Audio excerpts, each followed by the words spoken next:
여러분의 돈 고민 해결을 위해서 갑니다. 소비가 됐든 저축이 됐든 투자가 됐든 돈에 대한 모든 사연을 받고 있죠. 김경필 머니 트레이너와 함께하는 돈줄 상담소 시간. 특히 저희 성공예감 이데오입니다 홈페이지에 돈줄 상담소 게시판에다가 글을 올려주시면 되는데요. 선물이 하나도 아니고 두 개도 아니고 3종 세트로 나가죠. LED 스탠드, 에어프라이어, 그리고 건강기능식품인 와이즈 부스터까지 3종 세트를 쏩니다. 가급적 여러분의 재정 상황을 꼼꼼하게 적어주실수록 선정될 확률도 높아진다는 거 한 번 더 강조를 해드립니다. 만나보시죠. 김경필 머니 트레이너입니다. 안녕하세요. 네, 반갑습니다. 항상 먼저 사연을 보고 오시잖아요. 예. 그래도 세심하게 이렇게 적어주시는 분들이 또 상담할 때도 더 도움이 되죠. 그렇죠. 예.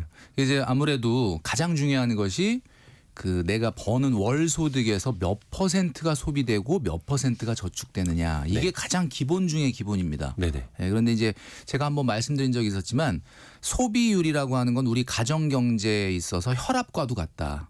그래서 우리가 소비율이 너무 높으면 뭐 당장 한 달, 두 달 소비율 높다 그래서 크게 문제가 되지는 않죠. 우리가 지금 네. 당장 혈압 조금 높다고 문제가 되지는 않죠. 근데 이제 이게 지속이 되다 보면은 건강에 굉장히 문제가 생기는 것처럼 소비율이 높은 상태로 오래 지속이 되면은 우리 가정 경제에도 문제가 생기겠죠. 그래서 어떤 고민거리라기보다는 그래서 본인의 재정 상황을 한번 점검해보는 차원에서도 돈줄 상담소 게시판 이용해서 네. 여러분의 사연을 올려주시면 더 좋을 것 같습니다. 오늘은 경기도 양주 지역에 살고 있는 40살 워킹맘입니다라고 하는 제 사연이 도착을 했습니다. 남편 그리고 올해 중학교에 입학하는 자녀와 살고 있는데 양가 부모님 생활비 그리고 자녀 학교 문제까지 돈을 어떻게 써야 할지 고민입니다. 이렇게 시작하는 사연이고요. 네. 일단 이분들의 현금 흐름부터 점검해 보겠습니다. 수입이 한 달에 720만 원, 지출은 최대 450만 원, 남은 270만 원을 저축하신다라고 합니다. 네. 일단 소비와 저축 비율은 어떻습니까? 퍼센테이지로 보면은 예. 저축률이 38% 정도 나옵니다. 시청자분들께서 생각해 보실 때 어떨까 이렇게 보시면은 일단은 중학생 자녀를 뒀다 그러면은 추정하건대 이제 결혼하신 지는 13년 이상 되신 거고 아이가 이제 중학교를 가는 나이니까 자 그렇다면은 보통 소득이 올라가면 올라갈수록 저축률은 떨어지거든요. 네. 그런데 13년이 지난 지금 상황에서도 38%의 저축률을 유지하고 있다는 것은 굉장히 훌륭한 편이다. 근데 조금 아쉬운 점은 네. 저축의 내용을 적어주시진 않았어요. 아 그러게요. 그러니까 뭐 어떤 저축을 하시는지 뭐 이런 건 모르겠는데 어쨌든 저축을 270 하신다라고 하면 보통은 결혼하고 10년 이상 된 가구들이 소득의 30% 40% 이상 저축을 한다는 게 쉽지가 않거든요. 그렇죠. 그럼 이 얘기는 무슨 얘기냐면은 사회 초년생 때부터 저축을 그래도 좀 많이 하셨기 때문에 제가 늘 말씀드리는 거지만 골든 타임이 있잖아요. 저축에도 네. 우리가 골든 타임 그러면은 생명을 살릴 수 있는 아주 짧은 시간을 골든 타임이라고 합니다. 그런데 저축의 골든 타임은 제가 늘 말씀드리지만 15년 정도밖에 안 돼요. 그럼 많은 분들이 15년이면 굉장히 긴 거 아닌가 이렇게 네. 생각하시는데 우리 인생이 100세 시대라는 걸 감안했을 때는 진짜 저축을 제대로 할 수 있는 시간이 10년 15년이라는 것은 정말 짧은 거거든요. 그 우리 시청자분들 중에서 혹시 내가 지금 저축의 골든타임을 지나고 있는데 나 저축 몇 %나 하지? 요걸 한번 생각을 해보시면 네. 좀 좋지 않을까. 그래서 이분 같은 경우는 저축률에 있어서는 전혀 혼낼 게 없는 굉장히 그 부분은 훌륭하다라고 말씀드릴 수 있습니다. 또 생애 흑자 기간에 또 저축을 또 열심히 해놔야 할 그런 필요성도 있는 거고요. 근데 이 두 분이 사내 입사 동기로 만나서 결혼에 꼴이 나셨다고 해요. 근데 결혼 전까지는 남편분이 카드값을 월급보다 많이 쓰는 걸 봤다고. 그래서 안 되겠다 싶어서 빨리 결혼을 해서 돈을 모으기 시작하셨다고 하는데 이런 건 좋지 않습니까? 지금은 소비 내용을 적어주신 걸 보면 네. 뭐 아주 이렇게 과소비로 보이는 것들이 많지는 않습니다. 맞아요. 그래서 종합적으로 또 점검을 좀 해보겠습니다. 이분들의 이제 고민 본격적으로 들어가 볼 텐데 가장 큰 고민이 양가 부모님 댁에 드리는 생활비입니다. 일단 지금은 시댁에만 매달 50만 원을 드리고 계시다고 합니다. 일단 이분들의 전체 소득하고 소비에 비해서 시댁에 드리는 50만 원 어떻게 볼 수 있을까요? 일단 금액만 놓고 보면. 그죠. 50만 원을 시댁에만 드리고 있다. 네. 근데 이제 전형적인 마처 세대네. 우리가 계속 얘기 나오는 네. 마처 세대. 마지막이자 처음인 세대. 그렇죠. 그 부모님에게 죄송합니다. 이런 생활비 지원이 그 부모님이 생활비를 지원하지 않으면 생활이 안 된다라고 한다면은 이건 정말 어쩔 수 없는 현실로 받아들여야 되겠지만 그게 아니고 뭐 아예 주면 고맙고 아니면 말고라는 선택의 문제라면 사실 이분들에게 50만 원이라는 돈도 지금 앞으로 아이가 커가면서 점점 돈이 많이 들어가야 될 가정 상황을 봤을 때는 부담스러운 것만은 분명합니다. 네. 그런데 이제 보통은 시댁을 드리면은 처가에도 네. 본가죠. 이제 이분 입장에서는 네, 네. 똑같이 드리는 경우가 많은데 이분 같은 경우는 일단 현재는 시댁에만 드리고 있다. 그게 사실 사회초년생분들 우리 성공예감 듣는 분들 계실 텐데 네. 부모님 용돈 어떻게 드리는 게 좋을지 굉장히 고민을 많이 하신단 말이에요. 네. 이게 이제 이분의 우리 사연 고민을 놓고 봤을 때 아이고 720만 원이나 버는데 왜 50만 원이 뭐가 고민이야 이렇게 생각하실 수도 있겠지만 네. 사실 이게 부모님에게 드리는 생활비나 용돈은 한 번 드리기 시작하면은 어떻죠? 끊기가 힘들죠. 끊기가 힘들어요. 예. 계속 드려야 되는 거기 때문에 사실 이렇게 드리다가 안 드리게 되면 이게 부모님이 섭섭해 하실 수도 있고 뭐 이 세상에 제일 진짜 기분 나쁜 게 줬다 뺏는 거 아닙니까? 그죠? 그러니까 이거 계속 드려야 된단 말이에요. 예, 예. 그러니까 처음부터 너무 의욕적으로 높게 책정하기보다는 자신의 어떤 그 앞으로의 돈 관리 계획을 부모님께 말씀드려서 처음에는 좀 낮게 시작을 하고 대신 계속 드려야 되는 거니까 그렇게 하실 필요가 있고요. 대신 이제 정기적으로 드린다는 거. 그다음에 이제 뭐 이런 거 있어요. 동생이나 네. 조카한테까지 용돈을 주는 분들도 있거든요. 가족들. 근데 이런 것들은 사실 저는 정기적으로 주면 안 된다고 생각을 해요. 그러니까 오히려 이제 이런 말이 있잖아요. 호의가 계속되면은 권리인 줄 안다고. 그렇죠. 동생이나 조카나 이런 경우는 어떤 때가 됐을 때 비정기적으로 주면 더 고마워합니다. 항상 그냥 똑같이 주면은 그냥 당연한 걸로 생각할 수가 있거든요. 그래서 이 용돈, 생활비 이런 것들은 처음에 정할 때 조금 잘 생각을 해서 해야 된다. 근데 이제 이분들이 왜 시댁에만 용돈을 월 50만 원씩 드리고 있느냐 그 설명을 또 덧붙여 주셨는데요. 10년 전에 결혼할 당시에 남편이 부모님에게서 6천만 원을 빌렸다고 합니다. 그래서 50만 원씩 매월 이자처럼 뭐 드렸던 것 같아요. 처음에는. 네. 근데 따지고 보면은 매월 50만 원씩 10년을 드렸으면 얼추 원금은 드린 거거든요. 그래서 이분들이 이제 좀 고민이 되는 것 같아요. 이걸 계속 드려야 되나. 그렇죠. 근데 이게 또 지금 막상- 우리 사연자분이 예. 그 아내분이잖아요. 그쵸, 그쵸. 그러니까 아내분 입장에서 봤을 때 돈을 같이 버는데 왜 시댁만 용돈을 줄까라는 약간의 마음속에 아쉬움은 있는데 그렇다고 강하게 이제 어필을 할 수 없는 이유가 6천만 원을 우리 시댁에서 빌려주셨고 빌렸으니까. 그리고 그게 이제 어떤 계약서를 쓴 거는 아니겠지만 이자와 원금조로 이제 용돈을 드리다 보니 시간이 흘러서 이렇게 왔다. 네. 지금 갑자기 끊기는 좀 쉽지가 않다는 거죠. 근데 이제 우리 시청자분들께서도 많이 고민을 하시겠지만 부부 간의 돈 관리에서 가장 중요한 게 뭐냐. 우리가 이제 이런 거 있잖아요. 부부가 맞벌이를 하는데 네. 한쪽이 소득이 굉장히 높고 한쪽이 낮으면 집안의 권력의 지형은 어떻게 됩니까? 그러니까 보통은 좀 돈을 많이 버는 분이 입김이 좀 세고 예. 그래서 이거 내가 더 버니까 말이야. 나 우리 집에만 뭐 용돈을 더 준다라든지 아니면 뭐 내가 더 자유롭게 쓸 돈이 많다든지 뭐 이런 식으로 하면서 부부 간에 사실 말하기 어려운 갈등의 골이 깊어지는 경우가 많거든요. 이게 분명한 거는 우리가 이제 뭐 사실 이런 얘기해서 좀 죄송하지만 이혼할 때 예. 재산 분할을 할 때 보면은 이 재산을 형성하는데 공동 기여 너가 소득이 높으니까 소득 높은 사람이 더 많은 재산을 가져간다 이러지 않거든요. 그러니까 특별한 귀책 사유가 없는 한 재산 분할이 공동으로 똑같이 이루어진다는 것은 무슨 얘기냐. 부부라고 하는 것의 경제 공동체의 개념은 내가 돈을 많이 번다 그래서 내가 더 많이 버는 만큼 뭔가를 더 주장하거나 강압적으로 상대 배우자의 의견을 꺾는다면 이거는 부부의 어떻게 보면은 경제적인 제 신뢰인데. 신뢰가 깨지는 겁니다. 예. 그러니까 이거는 제가 봤을 때는 지금 아내분이 약간 섭섭한 마음이 있는데 그렇다고 있어요. 겉으로 말하기는 어려운 거예요. 자, 부모 자식 간의 동거래라 하더라도 계약서를 쓰진 않았다 하더라도 분명한 구두로 교통 정리가 필요합니다. 혹시 우리 남편분께서 이 방송을 듣고 계신다면 네.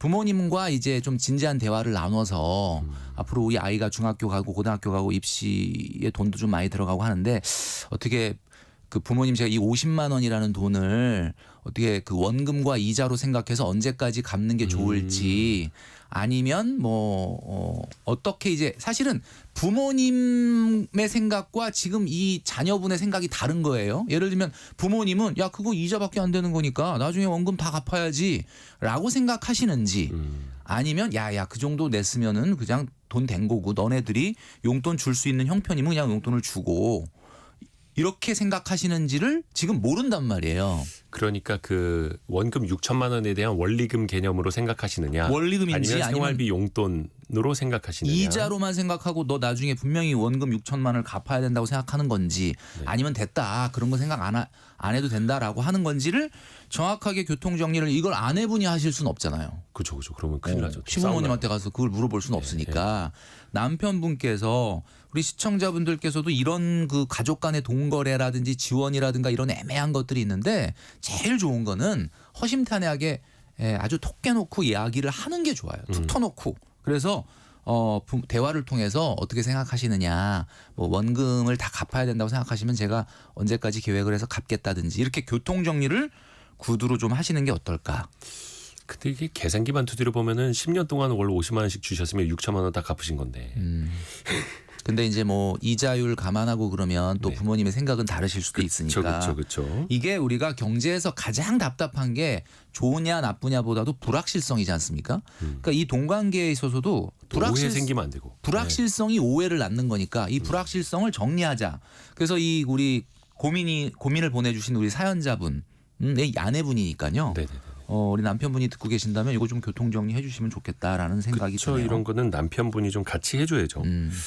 근데 이분은 매월 들어가는 그 50만 원, 물론 이제 부모님 뭐 생활비는 되겠습니다만 시댁 어른들의 오죽하면은 대출을 받아서 그냥 6천만 원을 갚아서 드리고 싶어요라는 생각까지 하시더라고요.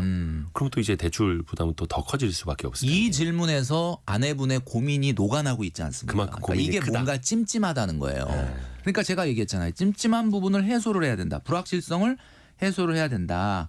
그러니까 좀 전에 말씀드렸던 것처럼 부모님의 의중을 모르는 것 자체가 좀 깜깜이죠. 뭐가 어떻게 될지 모르겠다. 그래서 저는 이렇게 봅니다. 만약에 부모님이 그렇지 원금 어느 정도 그거는 이자를 줬다 생활비로 줬다고 하더라도 받아야지라고 하는 쪽이라면 계산기 두드려서 이거를 추가 대출을 지금 담보대출이 지금 이분이 주담대가 1억 8,500이 있는데 추가로 6천만 원 대출 받는 건 너무 부담된다라고 하는 계산기 상의 문제가 아니라 정신적인 심리적인 부분 때문에 저는 추가 대출 받아서 갚는 게 맞다고 봐요.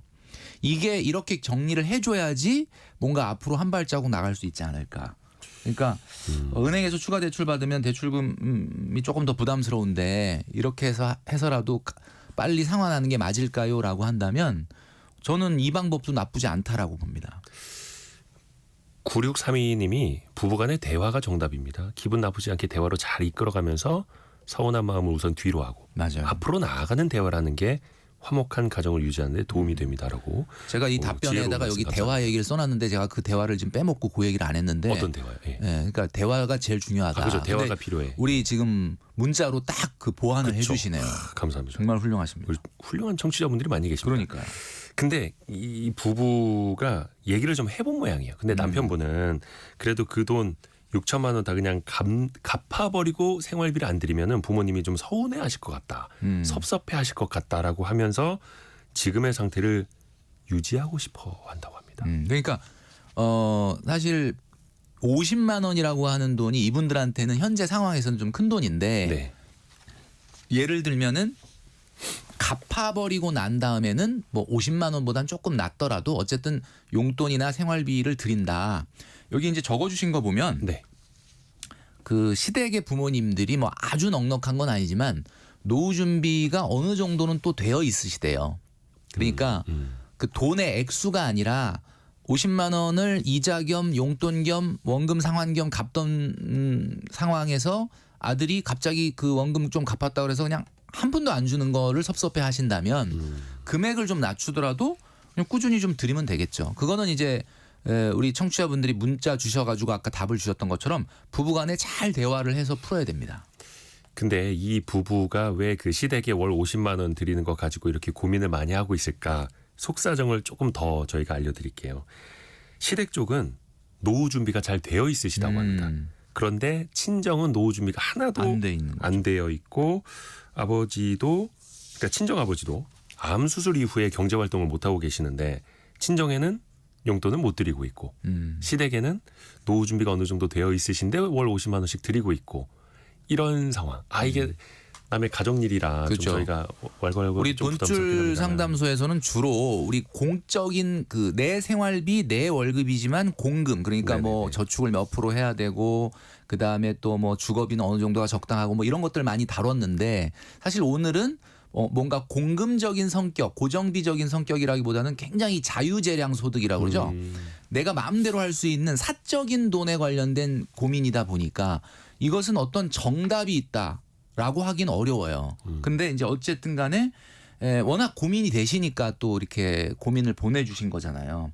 그러니까 지극히 부부간의 문제고 부모님과의 문제이기 때문에 원칙이 있는 건 아니다. 그러나 좀 전에 우리 청취자분들도 조언을 해주셨지만은 대화 없이 일방적으로 선택을 하고 상대 배우자에게 그 선택을 강요하게 되면은 그것이 마음속에 남아서 좀 찜찜하고 기분 나쁠 수 있다라는 거죠. 그래서 이 부분은 좀 대화로 잘 푸셔야 될 것 같고 제가 한번 말씀드린 적이 있었는데 부부간의 돈 관리의 형태가 4가지 정도 있다고 말씀드렸잖아요. 네. 기억나실지 모르겠는데 우리 청취자분들이 상호 오픈형이 있고요. 아하. 일방 오픈형이 있어요. 그러니까 상호 오픈형이라는 거는 돈 들어오는 소득, 돈 나가는 소비, 뭐 저축 투자에 대해서 다 알고 있는 거. 배우자 간에 서로 완벽하게 오픈하는 겁니다. 네. 일방 오픈형이라는 거는 한쪽은 다 알아. 근데 한쪽은 몰라. 몰라요. 그러니까 오픈은 돼 있는데 일방적으로 오픈돼 있는 거죠. 네. 그다음에 이제 세 번째 유형이 일부 비밀형이라는 게 있는데 이거는 이제 각자 소득의 일부만 공개하고 보너스 상여금 건드리지 마. 내 비자금은 물어보지 마. 약간 이런 반반의 형태라고 봐야 되고. 상호 합의하에. 합의하에. 예. 그다음에 이제 요즘 젊은 부부들 같은 경우는 완전 비밀형도 있다고 해요. 그래서 결혼했는데 배우자의 소득이 얼마인지를 전혀 모르는 거예요. 내 돈도 내 돈. 네 돈은 네 돈 뭐 이렇게 각자. 내 돈이고 네 돈은 네 돈이다. 막 약간 이런 거죠. 근데 이 부부 같은 경우는 그래도 완전 비밀형 내지는 뭐 일부 비밀형이 아닌 그래도 상호 오픈형이거든요. 네. 뭐 일부 오픈형인지 일방적인 오픈형인지 상호 오픈형인지까지는 정확하게 모르겠지만 그러면 그 얘기는 다 투명하게 돈 나가고 들어오는 게 공개되어 있으니 충분히 대화를 하시면은 좋은 합의점을 찾을 수 있을 거다라는 생각을 하는 거죠. 그러게요.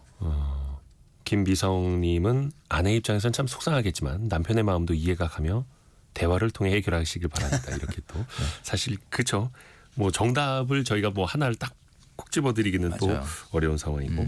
자, 이분들의 두 번째 고민은 집인데요. 이사를 좀 생각을 하고 계세요. 네. 지금은 경기도 양주에 살고 계시고 자녀가 올해 중학교에 입학한다고 합니다. 네. 그래서 자녀의 교육을 위해서 원하는 학군지로 이사를 할까 말까 고민을 하고 계시다고. 네. 그 전에 생각해 봐야 될 게 어떤 게 있을까요? 또 감안해 봐야 될 이게 게. 이사를 그러니까 이분들이 지금 현재 내 집 마련을 했어요. 대출이 좀 있긴 하지만 그러니까 뭐 내 집 마련 언제 할까요? 이런 질문이 아니라 이사를 간다는 얘기는 이제 아이가 중학교에 들어가면서 조금 더 교육 환경이 좋은 학군지로 이사를 할 생각인데 이사 갈까요 말까요거든요. 네. 이것도 사실은 굉장히 개인적인 판단 영역이에요. 그쵸. 그러니까 이것도 뭐 가서 아이를 위해서 조금 더 좋은 교육 환경을 만들어 주자를 주장할지 아니면 아무래도 비용이 동반되지 않겠습니까?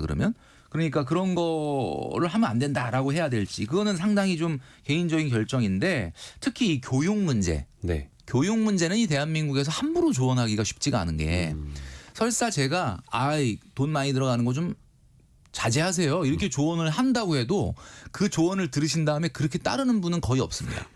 이 얘기는 교육적 고민이 있어서 고민을 보냈다는 거는 나는 이사할 건데 어떻게 괜찮아요, 나빠요라는 거는 이사해도 좋습니다라는 답변을 원하는 거예요. 듣고 싶은 말. 그렇죠. 그러니까 교육 환경 때문에 이사한다? 지금 사실 우리나라 이제 교육 문제에 있어서 많은 분들이 고민하는 것 중에 하나가 저는 이제 오늘 대화 이야기를 우리 청취자분이 문자로 보내주셨는데 아이들이 10살만 돼도 자신의 의사 표현이 가능합니다. 네. 그러니까 이것도 대화를 해야 되는데 누구랑 대화해야 되냐? 사실은 아이하고 대화해야 돼요. 교육의 근데 당사자. 그렇죠. 근데 우리나라는 어떠냐면 부부 간에만 대화해요. 그리고 우리 어떡할까? 이사 가서 조금이라도 더 좋은 데로 갈까 말까? 돈이 많이 들어가는데 우리 노후 준비가 좀 많이 뒷걸음질 치는데 괜찮겠어? 합의하고 나서 아이한테는 통보합니다. 야, 우리 이사 갈 거야. 너 조금 공부 더 하기 위해서. 이런 식으로 가면은 안 된다. 저희 그 큰 누님이 이제 독일에서 한 30년 이상 살고 계시는데 당연히 제 조카가 이제 그러니까 독일 사람이죠. 네. 근데 이 조카가 지금 30세가 넘었는데 제가 한번 그 독일의 교육 이야기를 들으면서 이런 이야기를 들은 적이 있었거든요. 네. 우리 조카가 5살 때 친구들이 파티 때문에 집에 놀러 오는데 그 5살 아이한테 그 아빠가 그러니까 독일인입니다. 저희 이제 매형이 독일인인데 독일인이 그 매형이 물어본대요. 야, 네 방을 오늘 잠깐 좀 빌려서 친구들과 써야 될 것 같은데 어떻게 좀 빌려줄 의사가 있느냐? 5살짜리한테. 그럼 5살짜리 아이가 그런 질문 우리나라 같으면 그런 거 없죠. 우리가 그렇죠. 야 치워 이거 우리 친구 오니까 너 일로 가 있어 이렇게 되잖아요. 저쪽 가 있어 이렇게 돼. 그러니까 어려서부터 아이한테 본인의 의사를 물어보고 의견을 듣는 문화를 갖게 되면 이 교육 문제에 있어서도 내가 이런 걸 조금 더 시키려고 하는데 어떻게 너가 할 용의가 있느냐라고 하는 부분에 대해서 어떻게 보면 대화가 이루어져야 된다. 그래서 중요한 거는 아이가 이제 13살 정도 됐다 그러면 분명히 자기 의사가 분명하다. 그러니까 그렇죠. 이제 중학교 간다고 하니까. 아이가 공부하기 싫어서 무조건 아유 나 안 갈래 뭐 이렇게 얘기할 거라라고 아이 생각을 무시하지 마시고 아이하고 진지한 대화를 하셔서 결정을 하셔라라고 말씀드리고 싶어요. 근데 이분들이 일단은 좀 생각은 있으신 거예요. 그럼요. 이사 갈 생각이. 그럼요. 그래서 원하는 학군지로 가려면 조금 이제 집을 처분해도 좀 모자랄 것 같다고 해서 반전세나 월세로 가는 것도 고려하고 있다고 하시거든요. 그렇죠. 우리가 일부에 전세금 보증 그 금액이 이제 통일이 된다 뭐 이런 네네네네. 이야기를 나눴었지 않습니까? 네. 근데 참 우리나라에서 이 지금 20대 30대가 자산 형성을 못하는 이유 중에 하나가 뭐냐면 과거의 전세 제도는 전세금 대출이 없었던 시절 같은 경우는 돈을 모아서 빨리 전세금을 불려야 나중에 내가 내 집을 마련할 수 있다라는 생각 때문에 많이 했거든요. 네네네. 근데 최근엔 전세금 대출이 굉장히 용이하다 보니까 한마디로 말을 해서 내가 돈을 모으기도 전에 굉장히 그 어떻게 보면은 더 비싼 집으로 이사를 가는 문화가 생긴 거예요.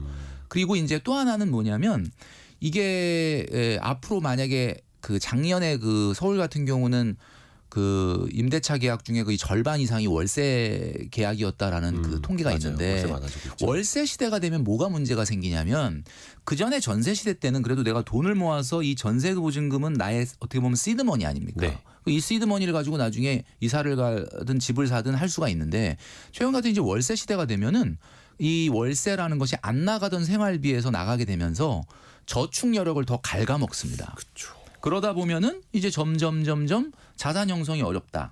이분 같은 경우도 지금 제가 보니까 양주시의 아파트라고 합니다. 자가. 근데 네. 주담대가 1억 8,500만 원 정도 있거든요.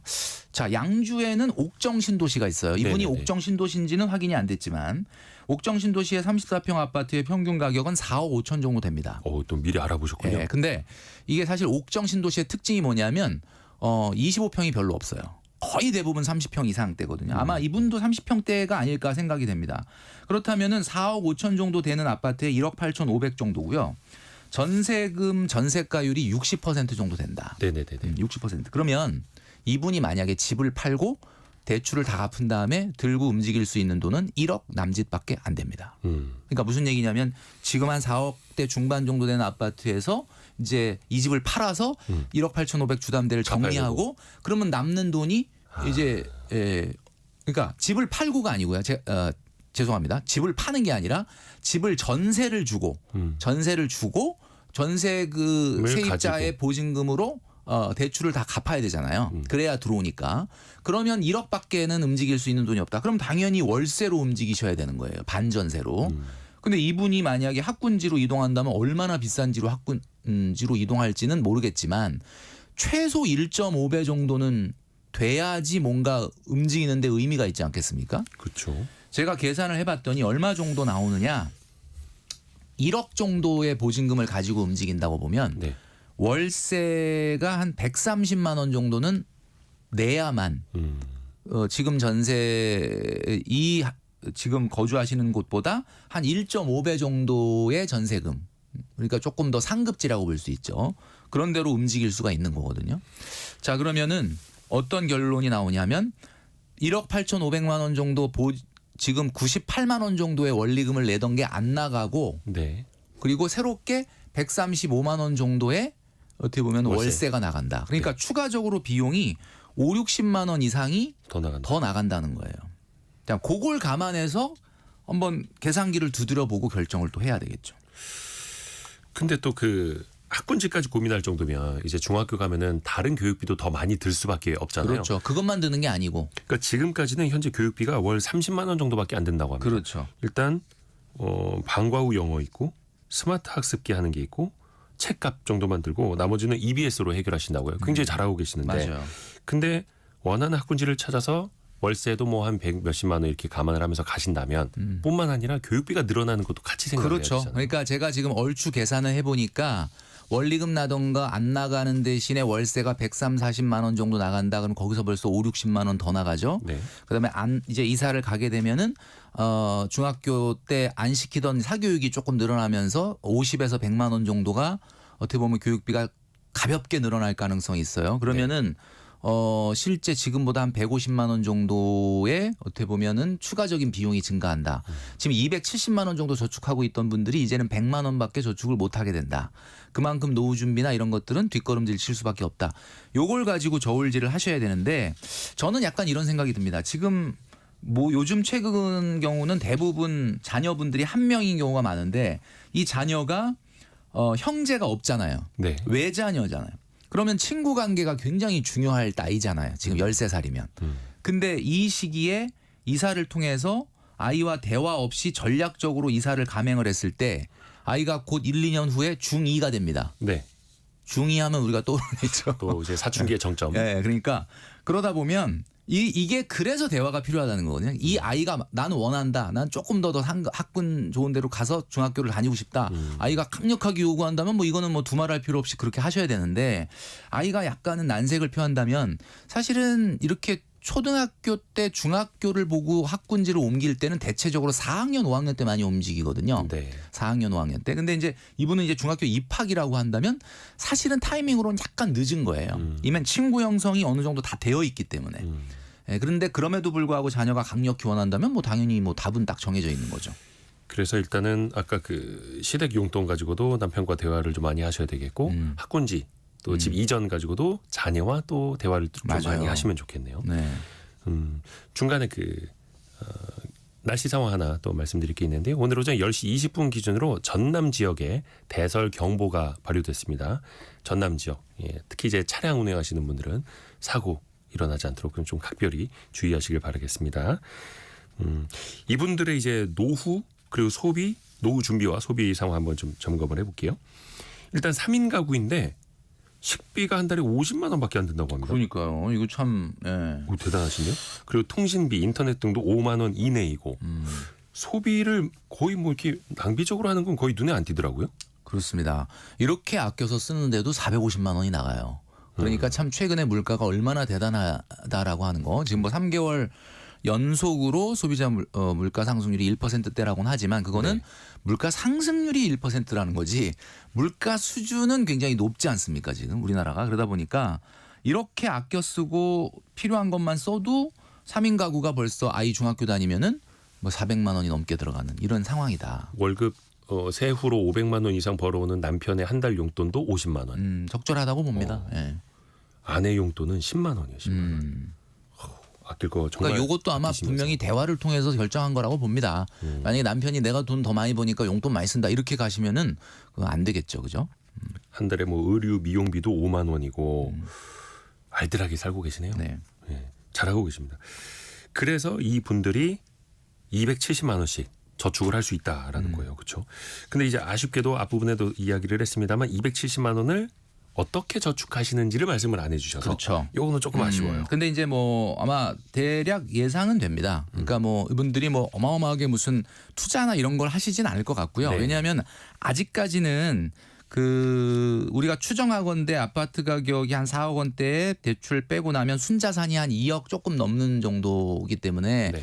굉장히 순자산이 높은 편은 아니잖아요. 아직은. 네. 그러니까 그러다 보면 당분간은 이제 좀 시드를 키우는 안전자산 위주의 저축이 대부분이지 않을까라는 생각이 들고요. 원리금에서 늘 말씀드리는 거지만 원금 부분은 대출 상환하는 거기 때문에 저축으로 인정이 되는 거죠. 내 돈이 된다. 예. 그렇죠. 또 이분들이 그 부모님, 양가 부모님들의 노후를 보면서 본인들의 노후 대비 중요성도 다시 한번 이제 깨닫고 계시다고 그렇죠. 하더라고요.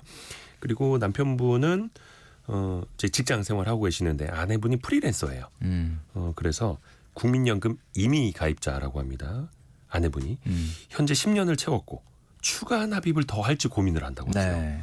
이런 거 굉장히 고민하시는 분들 특히 자영업자, 프리랜서 분들, 주부님들 네. 굉장히 많이 있는데 사실 뭐 원론적인 답변일 수도 있겠지만 국민연금이라는 거는 설계 자체가 민간연금과는 달라요. 그러니까 민간에서 가입하는 연금은 그 기여도에 따라서 연금액이 결정이 되죠. 많이 네. 낸 사람 많이 받고 무조건 적게 내면 적게 받는 건데 사실 국민연금은 사회복지적인 요소를 띠고 있기 때문에 고액을 납부한 사람은 사실 납부한 것보다는 약간 적게 받고 그리고 소액으로 가입한 분들은 소액을 납부한 것보다는 조금 더 받는 구조입니다. 그러니까 이분 같은 경우는 뭐 엄청나게 높은 등급으로 고액을 내시진 않을 거라고 봤을 때는 되도록이면은 조금 임의 가입을 연장 추가 납입을 하시는 것이 좀 도움이 되지 않겠느냐라는 생각을 합니다. 아하. 그러니까 지금 아까 저축도 270만 원 정도면 적게 하시는 거는 아니고 하니 그 중에서 일부를 본인의 국민연금 임의 가입에 조금 더 추가 납입하는 방법으로 그렇죠. 그렇죠. 그래서 이분들 특히 이제 프리랜서라고 하니까 3층 연금을 만드신 데는 이제 개인연금도 또 중요할 테고 네. 그래서 국민연금은 또 기본으로 깔고 네. 가셔야 될 테고. 그러니까 늘 말씀드리는 거지만 우리가 노후의 준비는 수익률 게임이 아닙니다. 그러니까 뭐 수익률을 높이겠다. 그러니까 노후 자금, 노후 생활비를 높게 받으면 물론 좋죠. 근데 이제 노후 생활에 들어간 분들에게 물어보면 네. 돈이 많이 나오는 것도 물론 중요하지만 얼마나 안정되게 나오느냐. 꾸준히. 그러니까 한마디로 작더라도 확실하게 나온다라는 안정성이 있어야 노후에 편안하다라는 거예요. 그러니까 사실 여기저기 좀 전에 말씀드린 3층 연금론도 얘기해 주셨지만은 국민연금 그다음에 뭐 직장 다니시는 분들은 퇴직연금 그리고 또 개인연금 그리고 본인이 뭐 약간 소일거리를 해서 그죠? 뭐 일을 또 소득을 올리고 또 그다음에 뭐 본인이 다른 자산을 통해서 또 약간의 소득을 이렇게 여러 곳에 뭐 흔히 우리가 얘기하는 5대 파이프라인이라고 하는 뭐 이런 것들을 구축을 하는 것이 노후의 안정성에서는 굉장히 중요하다라는 거죠. 일단 이분들이 재테크 부분은 따로 또 안 적어 주셨어요. 그냥 저축이라고만 이야기를 다 해주셔서 노후를 위해서 투자 쪽 비중을 늘려보는 전략 혹시 이것도 좀 필요하다고 보세요? 뭐 투자라는 거는 뭐 요즘 시대에는 필수죠. 그런데 네. 이제 문제는 그 사람이 투자를 어느 정도까지 그 리스크를 수용할 수 있는 성향이냐 이거에 따라서 뭐 좀 다를 거다라고 보고요. 제가 한번 얼마 전에 은행을 저희 이제 선배 중에 은행을 퇴직하는 분이 있었습니다. 네네. 나이가 60세 은퇴하는데 5억 원을 들고 퇴직을 한 거예요. 근데 이분은 일 안 하겠다. 이제부터 놀겠다. 그리고 이제 5억 원을 들고 나오는데 이제 사실 퇴직금이 5억 원까지는 안 됐는데 이제 뭐 희망 퇴직하면은 이제 뭐 몇 추가로 개월을 받는 좀 것까지. 추가로 받는 거 이렇게 해서 5억 원을 가지고 나왔는데 한 달에 350만 원을 쓰겠다. 본인이 지금 네. 돈으로. 요렇게 얘기하더라고요. 그럼 과연 제가 계산을 한번 해봤거든요. 네네. 그 우리가 요즘 최근에 이제 물가 상승률을 1.5% 정도로 잡아서 그러니까 매년 1.5% 정도의 물가 상승률을 고려한 생활비로 매달 350만 원이면 1년에 4,200만 원을 써야 됩니다. 과연 과연 5억 갖고 얼마나 버틸 수 있을까? 요거 굉장히 궁금해서 계산을 해봤는데 가장 안전한 뭐 예금이나 적금 같은 이런 예금자 보호가 되는 상품으로 하게 되면 세후 3% 수준으로 계산을 네. 해보니까 네. 60세부터 350만 원씩 꽃감 빼먹듯이 계속 이렇게 인출해서 쓰면요. 74세까지 버팁니다. 14년밖에 못 가요? 14년밖에 못 버텨요. 5억 그러니까 원 왜 가지고? 그러냐면은 5억 원이라는 돈이 어마어마하게 크긴 하지만은 이자가 3% 안정적인 걸 해야 되니까. 그러니까 사실은 이자도 있지만은 원금을 갉아먹는 수밖에 없기 때문에. 그래서 이렇게 하다 보면 74세 아 이게 안 되겠다. 그러면은 수익률을 올려보자. 그래서 수익률을 한 2배로 올려봤거든요. 그러니까 네. 수익률을 올리려면 이제는 예적금뿐만 아니라 뭐 약간의 위험 자산으로의 어떤 투자가 필요하겠죠. 6%가 된다 그러면 어떨까? 투자 수익 6%도 대단한 겁니다. 이게 왜 그러냐면 한 번만 6%가 되는 게 아니라 매년 6%가 나와야 되거든요. 네네네. 자, 6%일 경우에는 몇 년을 버티느냐 계산해 봤더니 5억 가지고 78세까지 버팁니다. 딱 4년밖에는 안 늘어난다는 거예요. 그러니까 이게 수익률에는 한계가 있다는 거죠. 근데 반면에 이렇게 계산을 해봤거든요. 이 선배가 네. 350만 원 가지고 그냥 아무것도 안 하고 놀 거야. 사실 요즘 60세면 굉장히 젊죠. 젊잖아요. 예. 그래서 뭐 대단한 뭐 하드워킹 뭐 아주 그냥 풀타임으로 뭔가 일을 하라는 게 아니라 네네네. 뭔가 어딘가에 사회 참여하면서 본인이 그래도 한 달에 한 150만 원 정도 벌면 어떻겠냐. 그러니까 150만 원이라는 거는 뭐 진짜 뭐 정말 이거 뭐 전력을 다해서 뭔가 어떤 일을 하라는 게 아니고 자 150만 원 정도만 벌게 되면은 네네네. 어떻게 되는가를 계산해 봤어요. 퇴직금 5억을 가지고 나왔고 안전한 3% 절대 변동이 없는 3%의 이자를 받으면서 내가 한 달에 150만 원 정도만 벌어주면 자 350만 원 생활비 몇 년 버티느냐 계산해 봤더니 아까는 74세, 78세까지밖에 그쵸. 못 버틴다 그랬잖아요. 네. 86세까지 버팁니다. 확 늘어나네요. 확 늘어나죠. 그러니까 늘 우리가 노후 준비할 때 너무 재테크 쪽에만 포인트가 가 있는데 시선이 당연히 이 그 재테크도 중요하지만 요즘 이제 요런 말들이 유행하고 있는데 저속 은퇴라는 게 있습니다. 저속 노화 아니고 저속 저속 은퇴. 그러니까 뭐냐면 이거는 이거죠. 슬로우 리타이어먼트죠.